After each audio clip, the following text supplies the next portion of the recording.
तो हमारी हंसी से भी लोगों को प्रॉब्लम होती है।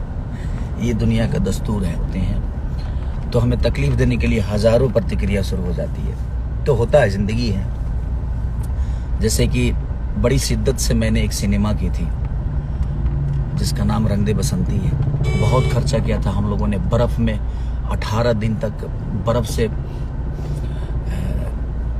एकदम ठंड में -8 डिग्री में हम लोगों ने काम किया और उस सिनेमा को सेंसर ने पास कर दिया। लेकिन हमारे चेयरमैन साहब जी ने, पता नहीं जानता मैं अंदर की बातें, लेकिन एक चीज़ मैं ज़रूर बताऊंगा, अगर आप कुछ गलत कर जाते हो ना तो आपके करियर में वो चीज़ें आ जाती है। और जब तक आप जिंदा हो और वो मरने के बाद तक इंसान के करियर में रहती है, और जब तक उसका नाम जिंदा रहता है तब तक वो चीज़ें रहती हैं। और किसी के रोकने से कुछ चीज़ें होती नहीं है, बट आपके करियर में एक माइनस पॉइंट आ जाता है कि हाँ यार इन्होंने ऐसा किया था। तो इतने सारे लोगों का विश्वास है उस सिनेमा पे, रंग दे बसंती पे।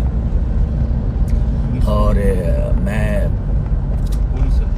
प्रसून जोशी सर से बस रिक्वेस्ट ही करूंगा कि सर आप जीनियस हैं और हमारी मेहनत है सर, और आप जीनियस हैं, तो बस आपसे एक रिक्वेस्ट हमारी है, हमारे प्रसून जोशी सर से, कि प्लीज़ जैसे भी हो कोशिश करिए।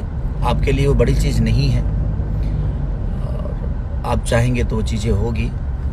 और हमने